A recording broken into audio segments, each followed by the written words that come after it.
Cuentos con ovnis. En el episodio anterior, la casa de la marcianita es protegida por un cristal que permite verlo de afuera, pero que extrañamente oculta lo que ocurra en su interior.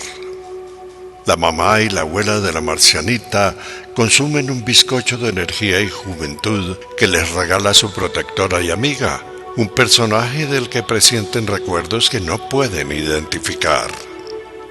El abuelo de la marcianita, quien también fue testigo del platillo volador en Mariquita, entra a escena.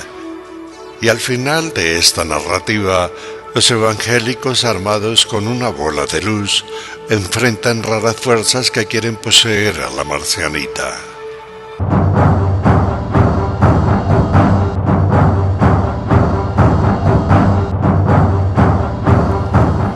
La marcianita 6. Recuerdos de la abuela.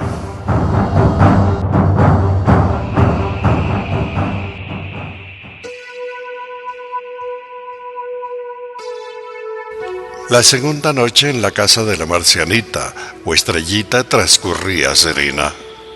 Doña Elsa, la abuela, preocupada por la aparición de las candilejas que había ocurrido la noche anterior, en 3 ocasiones nuevamente salió de su habitación para revisar que la bebé estuviera bien.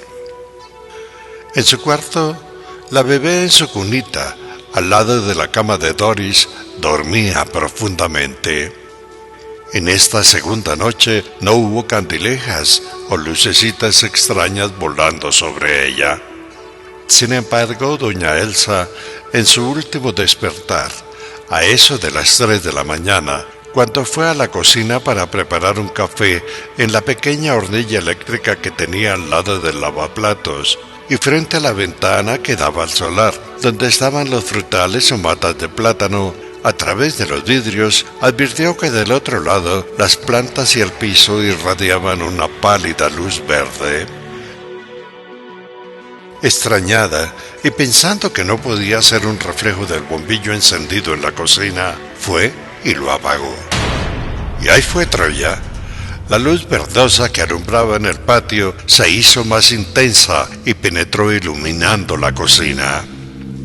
Al mirar con atención, observó infinidad de globitos luminosos del tamaño de una pelota de letras, globitos que se movían por el patio. Doña Elsa, al ver la luz, pensando que estaba amaneciendo, miró su reloj de pulsera. Eran las 3:15 de la madrugada, y esa no era la hora ni la luz normal de un amanecer. Extrañada, se arrimó a los vidrios de la ventana para ver más cerca. Entonces, los globitos luminosos velozmente fueron a la ventana y se pegaron a los vidrios, invadiéndolos totalmente. Doña Elsa, asustada, dio un salto hacia atrás.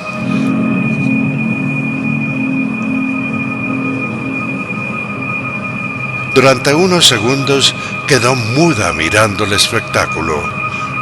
Luego, y de un momento a otro, los globitos se separaron, se apartaron de la ventana y al hacerlo dejaron al descubierto otra visión que la alarmó. En el fondo del patio observó una figura humana, alta y delgada, que venía caminando hacia ella. Doña Elsa no pensaba en nada, solo quería huir, pero no podía moverse. Entonces, mientras todo el cuerpo le temblaba, un rostro se pegó al vidrio. Doña Elsa abrió los ojos desorbitados. Y entonces, frente a ella, por detrás del vidrio, vio la cara de la gringa evangélica que le sonreía y al mismo tiempo batía una mano como saludándola. Al reconocerla, Doña Elsa se relajó llevándose una mano al pecho. Cuando por fin se recuperó del susto, fue hacia la puerta que desde la cocina daba al patio, quitó el seguro y abrió.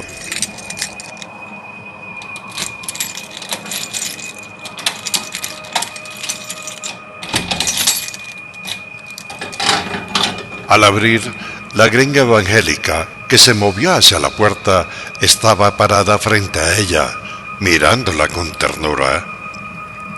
La mirada cariñosa de la gringa la tranquilizó, y cuando iba a preguntar qué era lo que hacía en el patio a esa hora de la madrugada, y cómo había entrado a la casa, la gringa, extendiendo uno de sus largos brazos con su mano de 4 dedos, la tocó en la frente, y al hacerlo le dijo: «Ya es hora».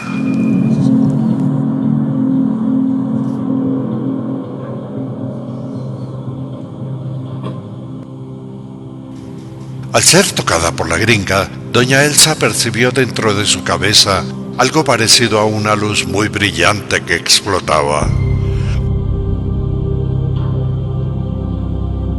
Una luz blanca que por un instante se encendió en su cerebro.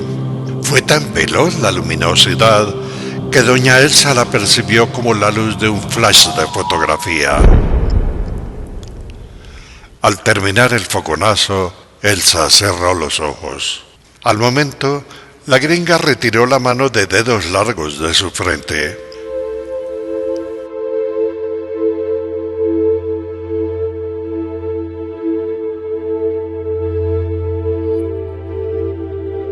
Luego de unos segundos de ojos cerrados, doña Elsa los abrió, miró a la gringa y sonriendo con la misma actitud y sorpresa de volver a encontrar una vieja amiga, se lanzó sobre la gringa y la abrazó.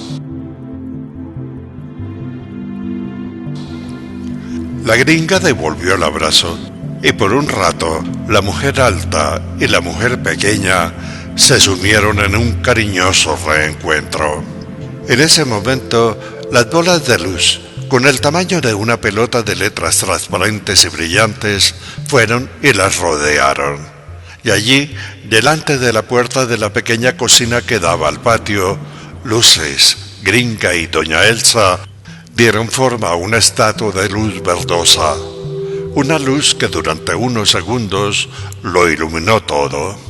Presente y futuro se habían encontrado.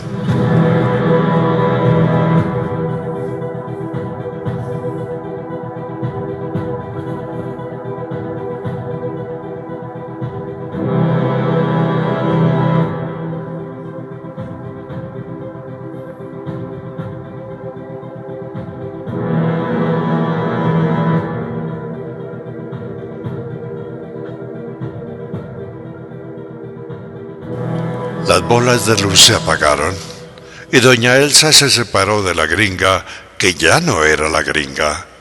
Frente a ella ahora estaba una mujer de ojos azules más grandes, ojos cuya pupila se rodeaba de un azul iridiscente, ojos inclinados como los de un gato. Aunque era igual de alta, ahora exhibía un rostro de nariz larga y pequeña, orejas, mandíbula, mentón y boca reducidos. Entonces recordó el rostro de una vieja amiga que ahora vestía con un mameluco azul celeste muy ajustado, igual al de la marcianita. Una señora que sonriendo la miraba. Elsa no pudo contener la emoción y nuevamente la abrazó diciendo: «Mamá, qué alegría verte».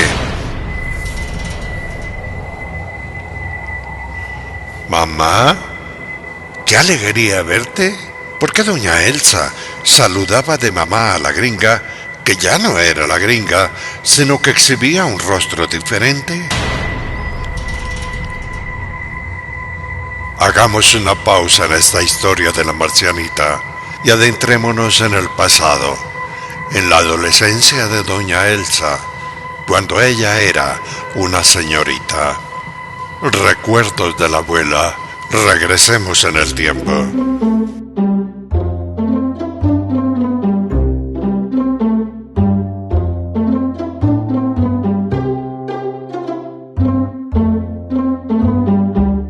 el año 1950, 20 años antes del nacimiento de la marcianita.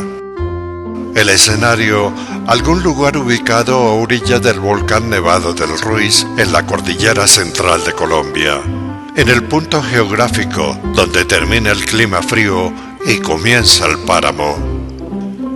En ese entonces, en 1950, doña Elsa era una joven de 15 años, una muchacha a quien esta parte del relato llamaremos la señorita Elsa.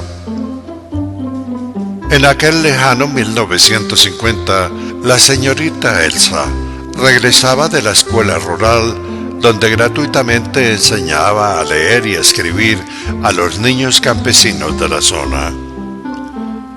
A esa hora iba con rumbo a su casa y recorría un camino campesino que conducía a una pequeña finca ubicada a unos 5 kilómetros de la escuela. Era un sendero que ascendía por una cima montañosa, desde cuyo filo podía ver el volcán Nevado y los vallecitos y crestas que rodeaban la gran montaña. Aquella era una trocha cercada por una vegetación espesa que de cuando en cuando se abría para dejar ver el paisaje. Al llegar a un altillo despejado de maleza, vio una bola de luz blanca y resplandeciente que se materializó en el cielo.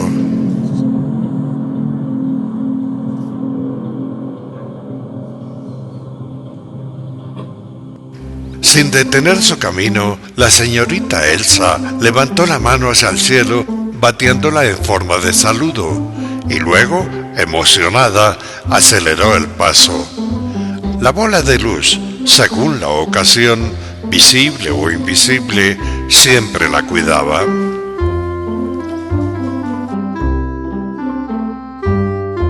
La finquita tenía como vivienda una rústica casa campesina que se ubicaba solitaria en un alto que constantemente era barrido por las neblinas que descendían del volcán Nevado.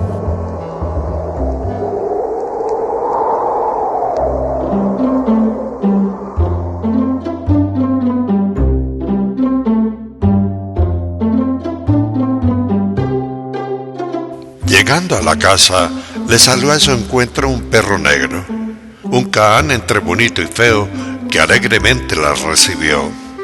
Emocionada, la señorita Elsa entró a la casa, y allí, con su mamá y la abuela, estaba su otra mamá. La abuela, llamada Fátima, era una mujer pequeña de rasgos indígenas, y descendía de un antiguo grupo aborigen del centro de Colombia. La mamá, de nombre Lourdes, era una mujer también de rasgos indígenas, pero un poco más alta que la abuela Fátima. Y finalmente estaba la otra mamá, cuyo nombre era Sia. Una señora alta de pelo largo y rubio, de ojos de gato azules, que en la mano solo tenía 4 dedos.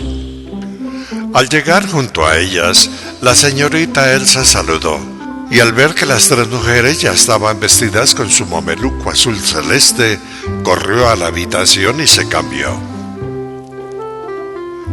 Antes de partir en un viaje programado, de la mesa del comedor tomó la pequeña merienda, un bizcocho blanco que tenía como pelitos de algodón.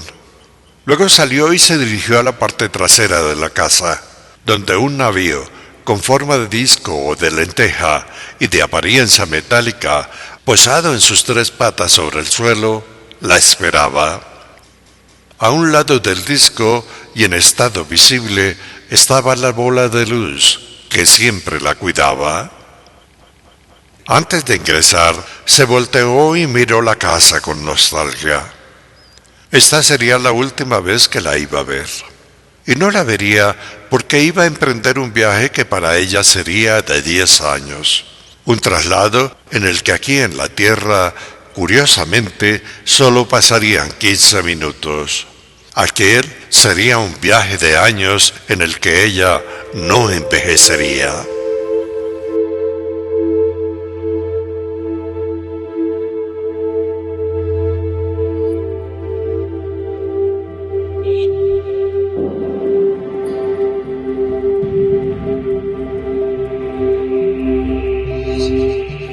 Las tres mujeres acompañantes, la abuela Fátima, la mamá Lourdes y la otra mamá, Sia, ya habían ingresado.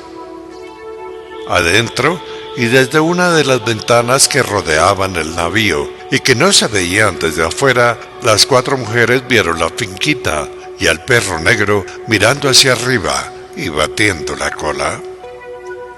Luego de un instante, el gran nevado se dejó ver por completo, y entonces, sobre la cima, apareció en el cielo un círculo de luz parecido a un anillo. Las ventanas se opacaron.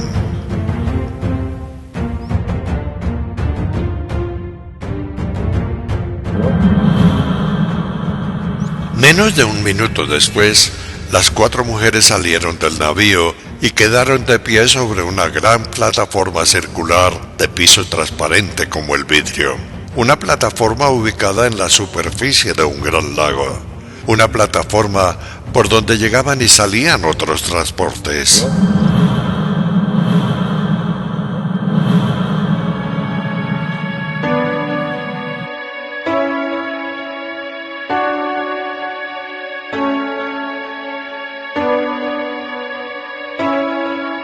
Transportes. Unos eran como una bola de luz que flotaba, y otros tenían la forma de una lenteja que brillaba como el metal y que tenían patas. De los transportes que llegaban y salían, descendían y subían grupos pequeños de personas que estaban vestidas con un mameluco azul celeste. La mayoría eran niños y jóvenes de ambos sexos, que iban acompañados por hombres y mujeres altos, de pelo rubio y largo, que también se ataviaban con el mameluco azul. Hombres y mujeres que eran muy parecidos entre sí. Hombres y mujeres que parecían una réplica de los unos y los otros. Algunos de los grupos humanos que llegaban y salían eran acompañados también por unos seres altos, seres de apariencia humana, cuyo cuerpo era transparente y daba visos como el cristal de una botella. La plataforma a donde habían llegado, ubicada sobre el lago, estaba en el centro de un gran círculo formado por unas islas flotantes, islas que también eran circulares, islas que se cubrían con lo que parecía un gran domo de vidrio esférico que brillaba con el sol. El domo era como una copa de vino invertida a la que se le recortaba el pie o la pata. Las islas circulares se unían entre sí con tubos, conductos que parecían de cristal, conductos que también las anclaban a la plataforma.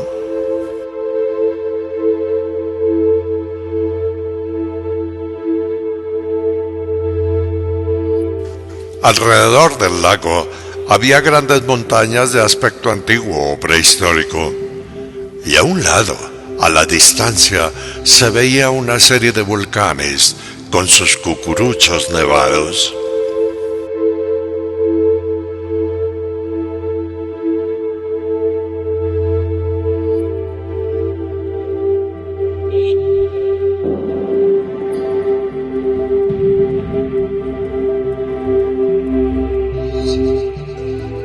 Sin caminar, el piso transparente de la plataforma las transportaba. Las llevaba a la entrada de un túnel de cristal que conectaba con una gran cúpula o copa de vino invertida. A la entrada del túnel, las mujeres fueron recibidas por un señor, alto, brillante y transparente, un señor llamado Yue. Un personaje que les dio la bienvenida hablándoles directamente en la cabeza. Luego de una corta charla con Yue, la señorita Elsa se despidió de su mamá Lourdes y de la abuela Fátima, quienes le dijeron que tranquila, que en unos minutos se verían. En eso llegó otra señora alta y rubia, con ojos de gato, idéntica a la otra mamá, Sia, la que las había acompañado en su viaje desde la finquita.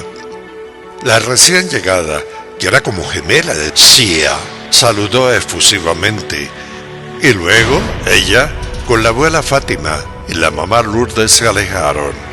La plataforma la llevó en dirección al navío que las había transportado. No caminaban, solo se desplazaban.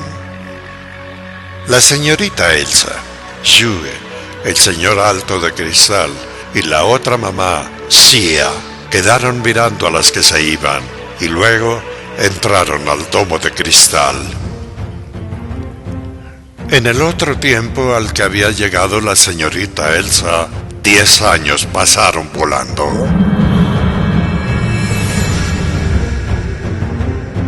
El navío metálico se materializó sobre el gran volcán nevado y luego descendió en el patio de la finquita donde esperaban la abuela Fátima y la mamá Lourdes. En la finquita, a orillas del volcán nevado, solo habían pasado 15 minutos desde la partida de la señorita Elsa. En la finquita aún era el año de 1950. Los 10 años pasaron allá y no transcurrieron acá. La señorita Elsa y Xia, la otra mamá, la señora alta de pelo largo y rubio con ojos de gato, la saludaron. El perro negro, medio bonito y medio feo, sentado a un lado, batía alegremente la cola.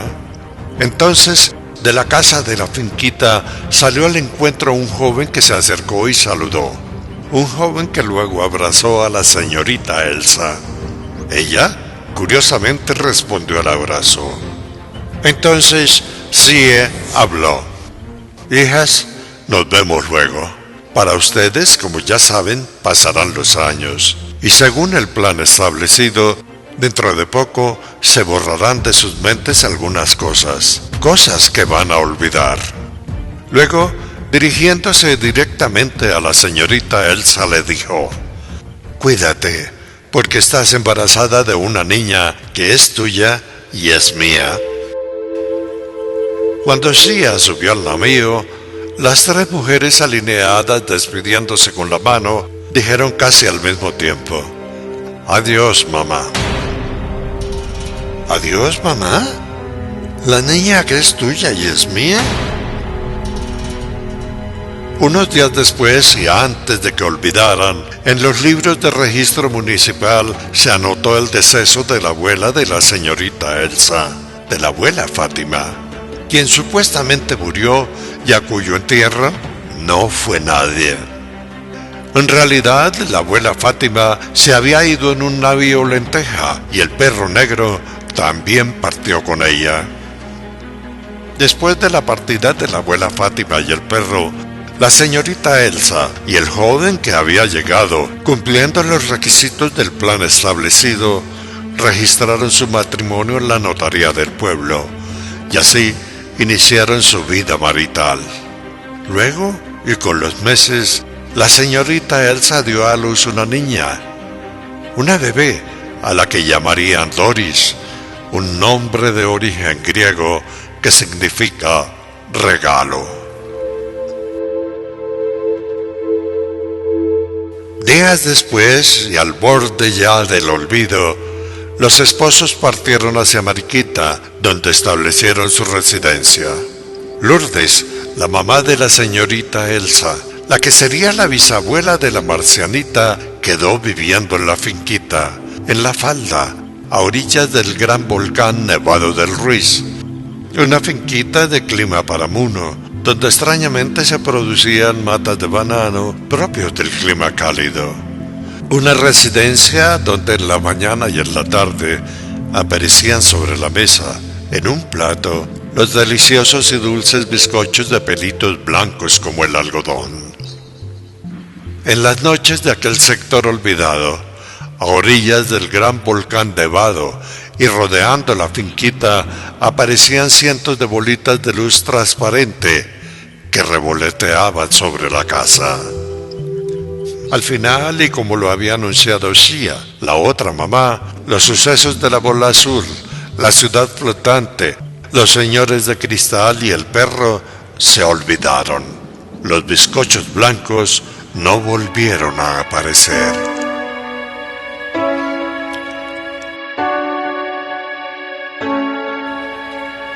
Aclarados los recuerdos, Regresemos al año de 1970, cuando doña Elsa, parada frente a Sia, su otra mamá, recordó a la mamá que llevaba su herencia, un legado que había comenzado con la tatarabuela Fátima y que ahora terminaba con la marcianita, la nena del cielo y de la tierra.